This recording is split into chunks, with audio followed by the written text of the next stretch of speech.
Hello, my most amazing scholars of truth, goodness, and beauty. How are you today?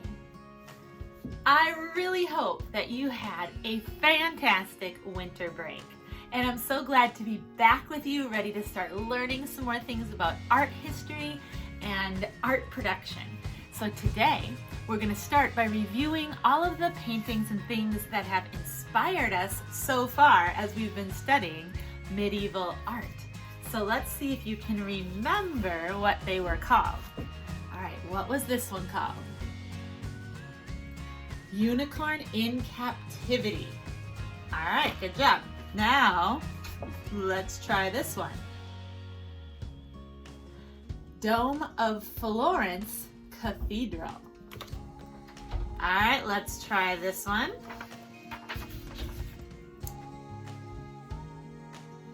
That one is called the Madonna and Child. Who was it painted by? Simon Martini.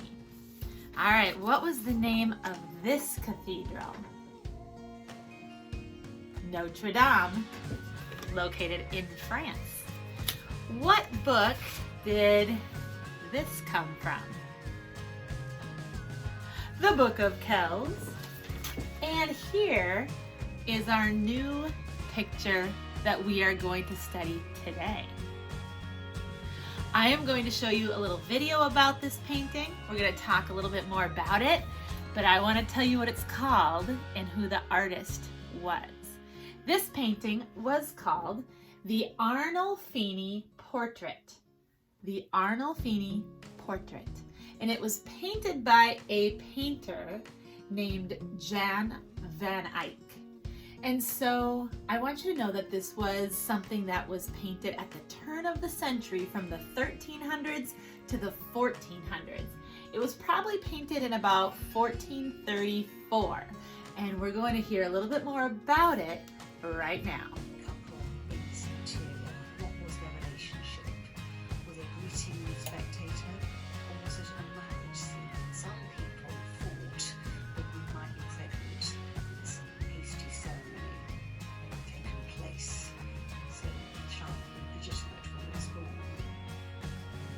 But we know from other 15th century representations that it was quite normal for women to hold these bulky gowns up in exactly this way. Then in the 1860s, with new research, it was argued that that was a representation of this merchant from Lucca, Giovanni Onfini, and his wife. So in the room they're standing in, we can see on the right-hand side a bed with red curtains. It was quite normal to have beds in your living room and expensive items that you might want to show them off. On the left-hand side, we can see that there's an open window. Just see a tiny little cherry tree, and on the windowsill below there are some oranges just catching the light, and oranges would have been very expensive items at this time in 15th century Bruges, and you would be showing off in a painting that you were rich enough to have oranges at this period in Northern Europe. The mirrors are placed like an eye in the centre of the composition, which really adds to the mystery and the strangeness. Who are the two people seen entering the room? The mirror has the effect of compressing the space but expanding it at the same time and bringing the world outside the picture frame into the heart of the composition. Above the mirror, as though written on the wall, is this extraordinary inscription in very elaborate writing, and it's in Latin, but it says Jan van Eyck has been here, 1434, the date of the painting. So it's both a signature and perhaps an indication not just that Jan van Eyck painted every inch of this picture, but that he is shown here just below, coming into the room. This adds a narrative dimension. Who are these strangers? Why are they here? Is it an important occasion? Is there some spiritual or religious significance? So it's a painting which poses more questions than it can actually address or answer. I have a few more things I want to point out about this amazing painting And I'm going to show them to you with this picture so that I can zoom in on the detail. Because the first thing I want to show you and talk about is the amazing detail in this painting. Jan van Eyck was very good at painting implied texture. That means showing what something might feel like just by the way he painted it with his paint. So let's go around the picture and find those details. The first part I want to focus in on is this edge of the robe or the dress of the woman. And I just think it's amazing how he painted these tiny little frayed edges on this part of her gown. So take a look at how amazing those little tiny details are. It feels like if you could touch that, you could feel how ruffly that would feel on your fingertips. The next part I want to show you is as we go down here to the very bottom and we see the dog. Now, the dog is a symbol of loyalty. So that would be common in a picture of a man and his wife to have a dog in the picture to show that they are loyal, just like a dog is loyal, meaning that they will always be there for each other. And the thing I want to point out about this dog is the texture. You can really see that Jan van Eyck probably used, I would say, a paintbrush that maybe only had 1 or 2 bristles on it. Maybe he even used a hair from this dog to paint the dog's hair.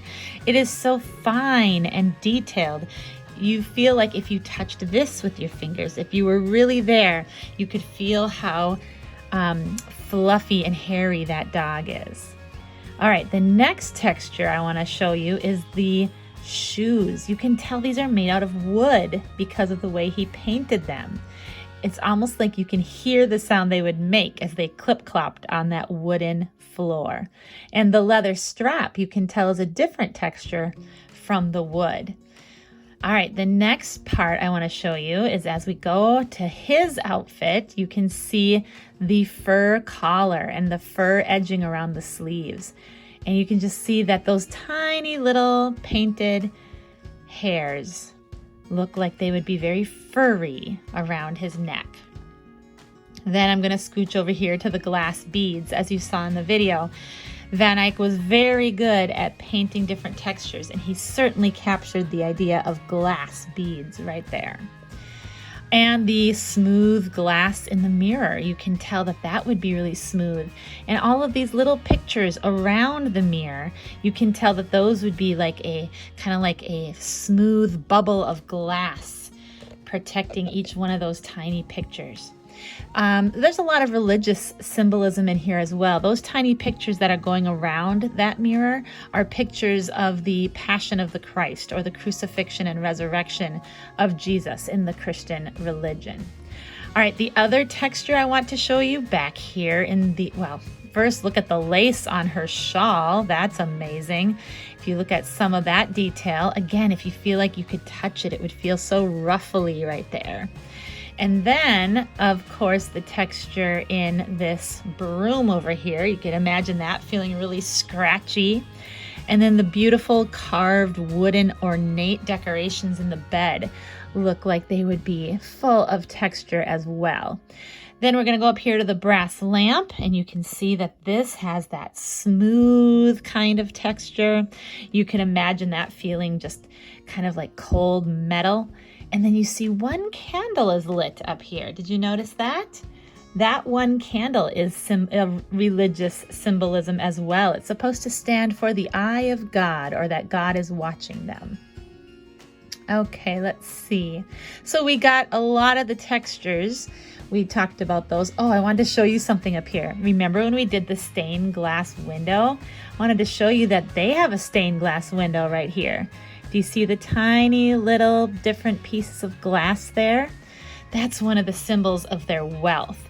So we talked about some religious symbols, and now we're going to talk about some symbols of wealth. In the video, you might remember that it said that these oranges back here were signs of wealth because they would be imported. They didn't grow there in Northern Europe. So you would have to be wealthy to afford oranges. So the oranges are a symbol of wealth.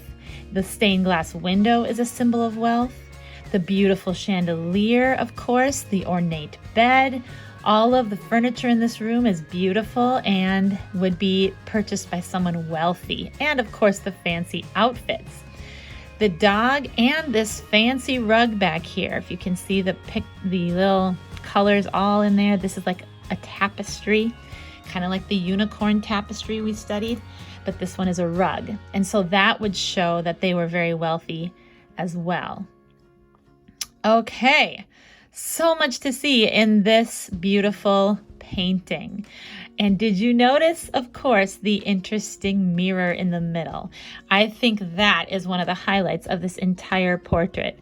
And there is a little bit of mystery, but I think most people have decided, most artistic scholars have decided that this man in the blue back here, the reflection we see, is probably a self-portrait of the artist Jan van Eyck, especially because in his signature, he wrote Jan van Eyck was here.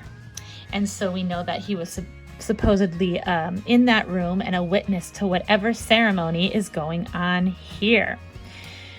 All right, I have showed you this painting because it is, again, another example of art from the Middle Ages, and perhaps these are the type of people, a wealthy couple in the Middle Ages, that would be entertained by a jester if they happen to be invited to a royal feast. So we are going to finish our jesters today. When you have time, you can do the art production video and finish that up.